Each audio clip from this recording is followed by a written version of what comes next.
tal? Buenas tardes. Hoy les voy a hablar sobre la estrategia PICOT y les voy a explicar un esquema breve sobre la última clase que les platiqué que estaba PICOT y PPCOT. Bueno, tema de investigación, tipo de estudio.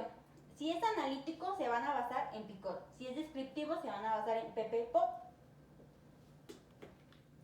Ok, primero, este se divide en 5.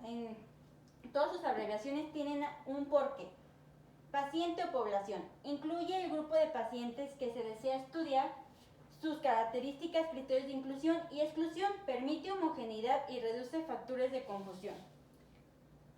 Luego, intervención, que es la segunda letra. Droga o nueva técnica quirúrgica que se compara con el tratamiento convencional o estándar de oro.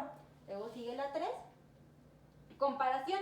Este ítem será el grupo control al cual se le aplica el medicamento o técnica convencionalmente estandarizada para este tipo de enfermedad, por lo que lo regular es de estándar de oro. Luego sigue la 4, desenlaces o outcome. Se define el desenlace que se va a analizar para contestar la pregunta de investigación y contemplar los objetivos establecidos. Se identifica cuál será la manera de evaluar la evolución del proceso a investigar, que sería por exámenes, instrumentos de medición, etc. Por escalas, por todo como lo van a evaluar. 5. Tiempo y tipo de estudio. Se establece el tiempo mínimo de estudio para valorar el desenlace esperado y tipo de estudio. Ok, esta estrategia permite que en cada variable automáticamente se redefina la investigación y de manera simultánea se obtenga la forma correcta para pasar al siguiente paso, búsqueda de la bibliografía. Con esta pregunta van a basarse para investigar qué tanto está este estudio, qué tanto lo han hecho, qué han hecho, todo. La búsqueda bibliográfica permite identificar los criterios tanto de inclusión como de exclusión, tipos de intervención, factores de riesgo y el tipo en que se tomará la evidencia. También aquí pueden investigar qué tan factible es en el hecho de que si ya lo investigaron, cómo lo hicieron y si tuvieron buenos beneficios y todo eso. Es importante definir que esta metodología, que es PICOT, se utiliza para estudios de tipo analítico. Para los estudios descriptivos contamos con la estructura PPCOT. Es lo que les comentaba al principio por si se les olvidó. Y si tienen alguna pregunta, lo pueden poner en las redes sociales y les vamos a contestar. Muchas gracias. Yo les quería comentar algo muy importante para que todos en casita me escuchen y vean cómo es como nos protegemos. Si presentan alguna caída que de verdad les duela, no sé, mucha gente se está cayendo de las escaleras, que está barriendo, trapeando y se moja y se resbala y se cae. Pero por esto del COVID les da miedo acudir al médico. Es importante que aquí vean que en el Centro de Ortopedia y Medicina del Deporte los estamos cuidando muchísimo. Tenemos nuestras carillas, usamos lentes, usamos guantes, limpiamos cada entrada y salida de cada paciente y siempre con una sana distancia. Muchas gracias.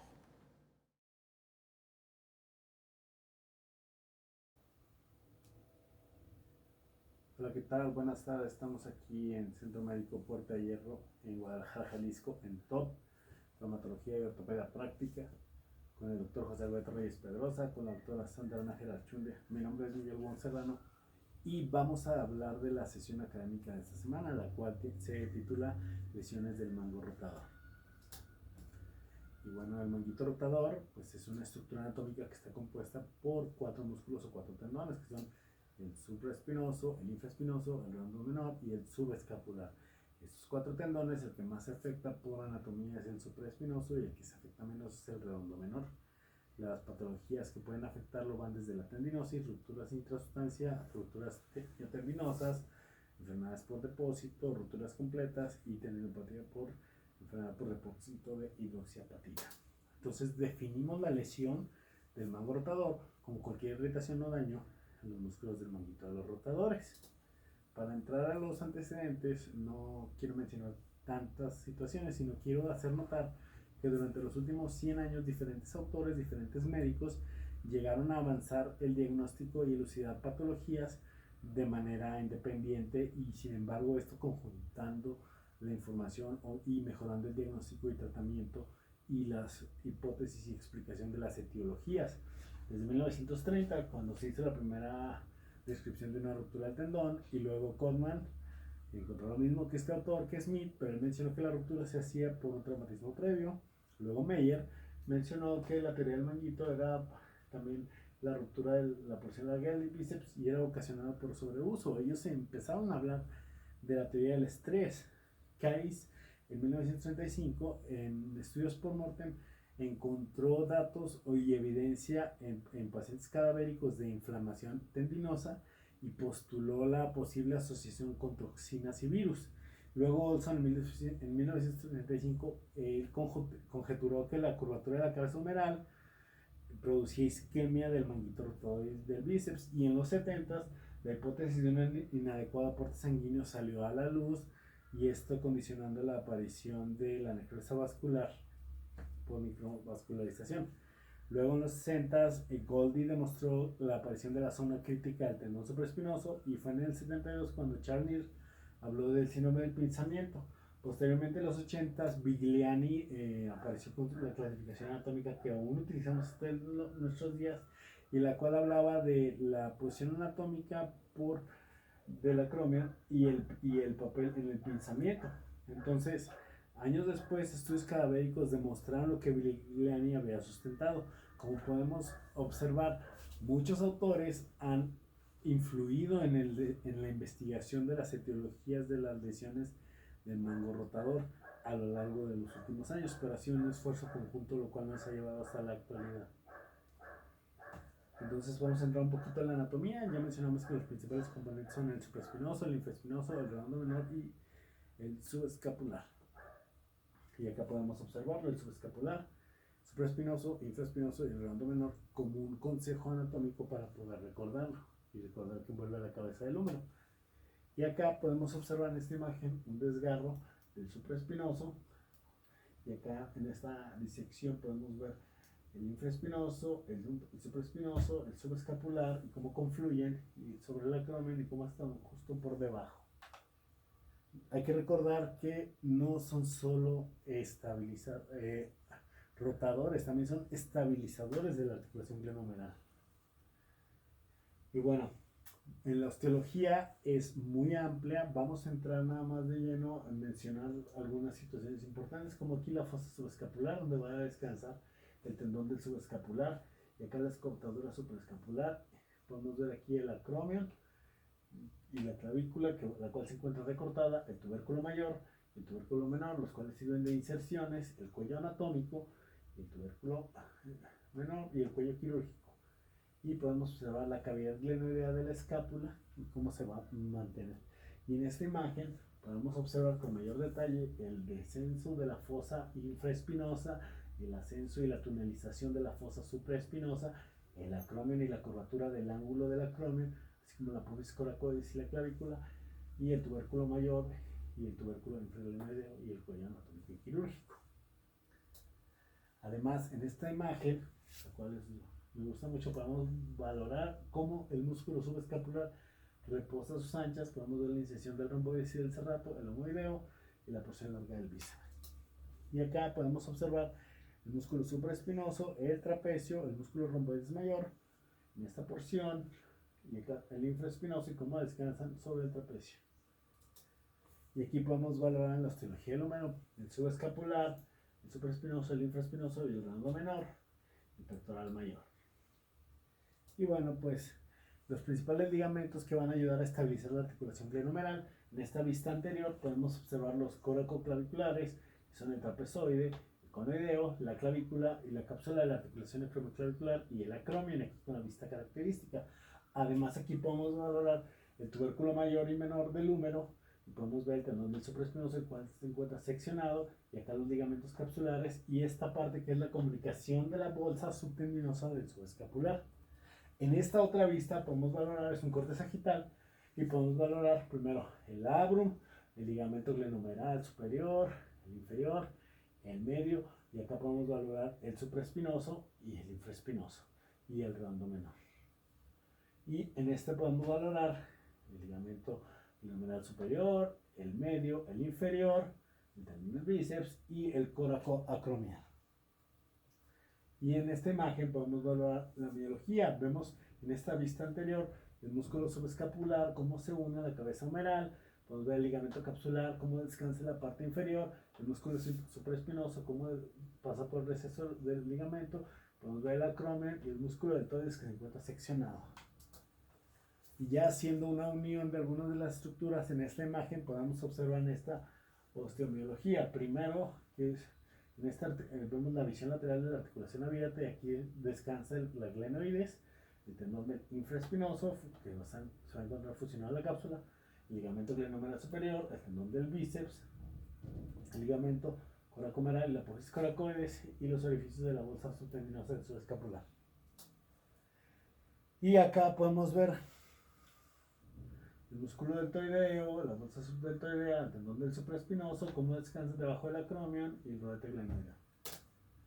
Y pues aquí vemos el tendón del bíceps braquial, la cabeza larga, y podemos ver cómo confluyen el músculo subescapular, las fibras, el ligamento transverso superior de la escápula y el tendón del supraespinoso. Y acá en esta vista el tendón, el músculo infraespinoso y el redondo menor, y cómo confluyen junto con el supraespinoso. Podemos ver todo el mango rotador. Las principales arterias. Aquí podemos ver la arteria subclavia, podemos ver la arteria circunfleja humeral anterior, la posterior, y acá la supraescapular y la transversa del cuello. Y en esta imagen podemos ver el húmero, podemos valorar la axilar, la braquial, la circunfleja humeral anterior, posterior, y acá la circunfleja de la escápula, subescapular, la torácica lateral y el nivel del borde inferior del músculo redondo. Y acá podemos ver primero el músculo infraespinoso, el cual se encuentra seccionado, el redondo menor seccionado, el redondo mayor seccionado, la arteria circunfleja de la escápula, la rama espinosa de la arteria subescapular y el acromion y el plexo. Entonces, pasamos a lo siguiente, que es hablar de la etiología, la cual podemos caracterizar de manera sencilla en dos grupos: las causas extrínsecas y las causas intrínsecas. Las causas extrínsecas, o que afectan desde adentro hacia afuera, que van a ser la forma del acromion, la inclinación del acromion, la osificación del acromion, el desfiladero de salida del supraespinoso, y en un atrapamiento secundario los factores cápsulo-ligamentosos, factores traumáticos degenerativos y disfunciones neuromusculares. Y las causas intrínsecas, que van a ser la degenerativa, que engloba la edad, la hipovascularización, el desgarro intrasustancial, y la traumática, la cual habla de la aguda en el macrotrauma y una crónica en un traumatismo por sobrecarga, el estrés, el fracaso de la fuerza tensional del manguito rotor, y en la reactiva la calcificación. A su vez podemos observar que estas dos nos van a conectar con el estadio 1, el edema hemorrágico, el 2, la tendinitis y la fibrosis, el 3, la ruptura parcial o completa del mango rotador, y la artropatía por lesión del manguito. La ISACOS en el 2013 hizo un análisis en el cual caracterizaron las 5 principales características, valga la redundancia, que nos van a ayudar a estudiar estas lesiones. Y hablaron de la localización, de la extensión, el patrón, la atrofia grasa y la retracción. En localización, que primero se debe definir si la ruptura es posterior superior, y esto implica que afecta al supraespinoso, al infraespinoso o al redondo menor. Y si la ruptura es anterior, va a afectar al subescapular, y estas implicaciones quirúrgicas son diferentes. En la extensión sugiere la valoración bidimensional de las rupturas completas en tamaño y el número de tendones involucrados, y basado en la clasificación de Snyder. Y en el patrón, pues para las complejas, aunque la resonancia es difícil de precisar en la mayoría de los casos, hay que dividirlas, según Burkhardt, en los 4 patrones, que fueron en creciente, en U, en L y en L invertida. Y en la atrofia grasa, valorar que es un factor pronóstico fundamental para el resultado estructural y funcional de la reparación del mango. Y en la retracción, que es otro factor pronóstico importante y se basa en la ubicación de las fibras. Las rupturas parciales articulares van a ser más frecuentes, hasta por 3 en 1 en comparación con las rupturas de la bursa. Y puesto que las fibras de la bursa son sometidas a menor tensión y son menos elásticas, se deforman un poco que las otras. Y las rupturas que van a afectar la cara articular se involucran con el pie de inserción y son conocidas como las lesiones pasta. Ahora, en esta clasificación vamos a nada más mencionarla hablando de la localización parcial posterior superior, completa posterior superior y anterior, que sería el subescapular. Y estas que se pueden valorar por la extensión. Ahorita vamos a ver estas clasificaciones. En el patrón sí afecta la articulación bursal intersticial y en la atrofia grasa y en la retracción. Para la toma de las decisiones diagnósticas, el reporte radiológico es necesario. Hay que precisar si hay un mayor o menor compromiso del 50% del espesor del tendón. Y usualmente lo que se refiere en la escuela bibliográfica es que el 50% de afectación o menor puede ser manejadas con una conducta conservadora. Y si falla el tratamiento conservador, entonces ya se habla de un tratamiento quirúrgico, un desbridamiento. Cuando son mayores de 50%, las rupturas se asocian a tratamiento con reparación, incluso anclajes o transposiciones en casos muy severos. Y bueno, vamos a hablar de todas las clasificaciones que se encontraban para hablar de las lesiones del nervio rotador. Tenemos esta que es la clasificación de Fukuda, que es la más sencilla, la cual nos habla de edema, hemorragia, fibrosis, tendinitis en el grado 1 y una ruptura parcial en el grado 2 y en el grado 3 una completa.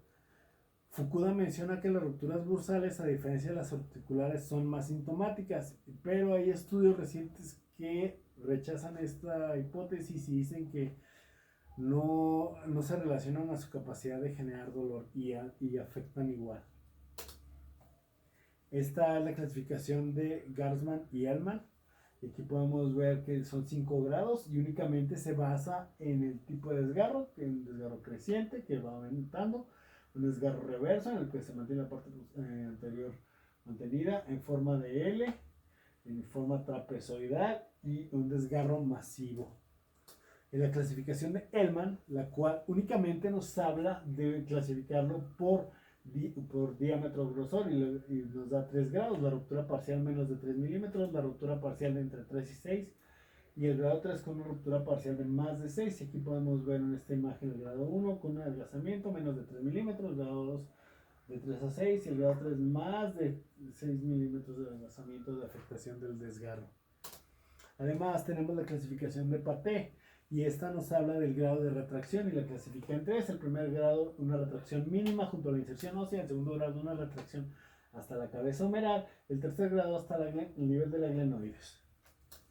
Además, está la clasificación topográfica de rupturas en el plano sagital de Paté, y aquí nos habla de por segmentos. El segmento 1, con una ruptura aislada del subescapular y normalmente traumática con luxación. El segmento 2, ruptura aislada del ligamento coracomeral. El segmento 3, ruptura aislada del supraespinoso, 3 más 1, ruptura o defecto anterosuperior. Y el segmento 4, ruptura completa del supraespinoso y la mitad del infraespinoso. Y 5, completa del supraespinoso e infraespinoso. Y 6, ruptura completa del subescapular, supraespinoso e infraespinoso. Además, tenemos la de Habermeyer, que esta es la clasificación topográfica y la divide en 3 por zonas. Zona A, la lesión anterior y que afecta el subescapular y el intervalo. La B, con una lesión central y del tendón supraespinoso, y la C, afectando el tendón infraespinoso. Otra clasificación que es la de Thomas Serdau y de la atrofia del músculo supraespinoso, y esta nos sirve para valorar las lesiones en la resonancia magnética, y que es lo que lo subdivide en 3, que sería el grado 1 normal o leve, grado 2 con una atrofia moderada y el grado 3 con una atrofia severa. Y se saca el índice retio de ocupación de S1 sobre S2, superficie del músculo supraespinoso y superficie de la fosa del supraespinoso. Y esta medición se hace en el corte escapular a mitad del borde de la escápula. También tenemos la degeneración grasa, la cual está clasificada por Gautalier, y son 5 estadios: del 0 normal y el 5 afectado más del 50% del músculo, y el 4 que es 50% de grasa y atrofia muscular. También tenemos la clasificación de las rupturas del subescapular, la de la FOS, y estas son 5 grados: tipo 1, una lesión parcial del tercio superior; 2, la lesión completa; 3, la lesión completa de los 2 tercios superiores; la 4, la completa del tendón, pero la cabeza se encuentra centrada; y la 5, lesión completa del tendón, produciendo pinzamiento coracoideo y degeneración grasa tipo TCB Goutalier. Y aquí podemos ver el tipo de desgarro, un desgarro articular, bursal, parte externa y un intrasustancial. Y en esta imagen podemos ver por resonancia la superficie con un desgarro del menos del 25%, del 25 al 50% con la afectación edema y el líquido, y del 50% con el desgarro de la producción. Y acá podemos ver el desgarro B1 con más del 25%, B2 con una afectación en el edema y el depósito, y B3 con una superficie de más del 50%. Y aquí un desgarro intrasustancial con menos del 50%, con el desgarro en esta porción, y más del 50% del desgarro en esta porción. Tenemos que hablar también de las rupturas complejas, y pues son aquellas donde se conectan la superficie articular y bursal, y habitualmente el defecto va a estar rodeado de líquido y tejido de granulación. Y hay que medir el diámetro anteroposterior de la rotura en plano sagital y coronal y la retracción medial y la extensión, y pues vamos a clasificarlo según una ruptura completa con una pequeña, un orificio, C2 ruptura completa de menos de 2 centímetros, C3 ruptura extensa de todo el tendón con una retracción, y C4 una ruptura masiva que involucra 2 o más tendones. Además de esto, podemos valorar la retracción en grado 1, escasa retracción, grado 2, fibras sobre el vértice de la cefálica, y grado 3, sobre el reborde glenoideo superior o medial a este. Y la atrofia de grasa, que podemos valorarla, pues no infiltración, poca grasa, menos grasa en el grado 2, grado 3 igual grasa que músculo, y grado 4 más grasa que músculo. Aquí podemos ver el patrón de las rupturas completas. Podemos ver una ruptura completa del tendón supraespinoso, y podemos observar aquí cómo se observa tomada y edematizada. Aquí es donde entra nuestra clasificación, el patrón creciente, un patrón en U y otro en L o en L invertida, y las vistas sagitales y coronales van a predecir de forma indirecta el patrón de la ruptura completa. Si bien pocas veces va a ser evidente en el plano coronal, es poco evidente en el sagital, es mucho más común que lo podamos localizar el creciente. Y en esta imagen podemos valorar la extensión, y aquí podemos ver el desgarro, acá podemos ver la imagen, y en la artroscopía podemos ver aquí el desgarro, el C2, la infiltración, y acá podemos ver en la imagen grasa, y acá podemos ver el C3, casi igual, y acá podemos ver la imagen, y en el C4 podemos ver cómo se encuentra la infiltración y la extensión grasa. Y acá podemos ver el grado de desgarro, podemos ver la retracción, el grado 1 que está sobre la cabeza, el grado 2 justo al centro de la cabeza, y el grado 3 en la glenoides, y podemos ver cómo se retrae, y aquí se encuentra la imagen o la sombra. Igualmente, cuando tenemos un patrón de ruptura completa, aquí podemos ver la ruptura artroscópica, y aquí podemos ver el creciente o en U y en L. Y aquí podemos ver en creciente y el aumento de volumen, y aquí podemos ver la inserción del tendón y como la retracción. Y acá podemos verla en U. Y aquí en L, más clara, y en otro corte, y en U. Además, tenemos que hablar de la hipotrofia leve, con poca grasa, de Goutalier 1, Goutalier 2, con hipotrofia moderada, más músculo que grasa, Goutalier 3, más músculo igual que grasa, e hipotrofia severa, más grasa que músculo. Y aquí podemos ver la resonancia escapular y el signo de la tangente. Las patologías que pueden afectar, como mencionamos, una es la tendinosis, en la cual las fibras de colágeno se van a caracterizar por tener un proceso netamente degenerativo, por lo que es tendinosis o tendinopatía. Y lo que ocurre en esta patología es una metaplasia fibrocartilaginosa y una degeneración mucoide con aumento de agua intracelular, y eso condiciona el aumento de una mala señal en una resonancia. Además de esto, puede cursar con aumento del grosor del tendón, aunque en ocasiones se vea normal, y se puede clasificar como leve, moderada y severa. Aquí podemos ver la tendinosis, una está normal, y aquí podemos ver el aumento, y aquí podemos una severa. Otra de las patologías que tenemos que mencionar es la artropatía por ruptura masiva, que los músculos del manguito sean estabilizados de la glenohumeral. Y bueno, pues aquí lo que ocurre es un desbalance, y primero, para una ruptura masiva tiene que existir estas tres características, la cual es la ruptura masiva: cambios degenerativos en la articulación que presenta erosiones, lesiones condrales o osteoporosas, y migración superior de la cefálica, que puede resultar en femoralización de esta y acetabulación del arco, o lo que significa un contacto de la cabeza humeral contra el rodete.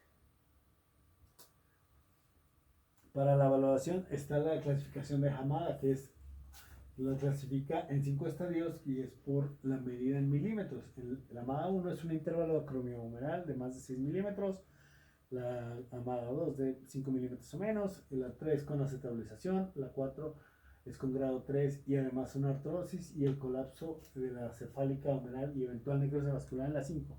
También hay que hablar de la pérdida ósea de la glenoides en Walsh y hablamos en A1, A2, B1, B2 y C. Y lo que hablamos es de erosión. A1 y A2 son erosiones de la cabeza, erosión menor y erosión mayor con la cabeza humeral centrada. B1 y B2 es espacio glenohumeral disminuido y retroversión glenoidea, y C es retroversión glenoidea más de 25 grados de la erosión. Y una imagen da más que 1000 palabras. Aquí vemos la clasificación de Hamada y podemos ver la afectación de más de 6 milímetros, menos de 5 milímetros, pero con afectación, con acetabilización o impactación, con artrosis glenohumeral y colapso cefálico en esta porción y además necrosis vascular. Cuando hay una ruptura del subescapular, estas son traumáticas o degenerativas, y las traumáticas ocurren en el contexto de una rotación externa forzada o una extensión con el brazo en abducción. Y estas las clasificamos por 4 grados: ruptura parcial del tercio superior, ruptura completa de los 2 tercios superiores, ruptura completa del tendón con atrofia de grasa, y grado 4, 5 igual al 4 con desbalance de la cefálica y atrofia. Y acá podemos ver las imágenes del desbalance, el grado 1, el grado 2 y el grado 3 con la atrofia. Aquí la imagen. Aquí también vemos el grado 4, la cabeza se va a encontrar centrada y con un Gautalier 2 o menos, y la cefálica desbalanceada. Aquí vemos la superficie articular y cómo está incongruente, y la Gautalier 3. Las rupturas del redondo menor, que son poco comunes, que es el que menos se lastima, y cuando están presentes existe un mecanismo de luxación posterior involucrado. Y aquí podemos ver el redondo menor, la ruptura en menor grado, con mayor afectación, con mayor edema, con disminución y con aumentación del espacio, y aquí podemos verlo. Las rupturas miotendinosas, que son muy frecuentes y casi siempre es un traumatismo quien las origina, duelen mucho y con frecuencia también afectan al linfaespinoso en el 50% de los casos, y estas usualmente son conservadoras, y aquí podemos ver el porcentaje.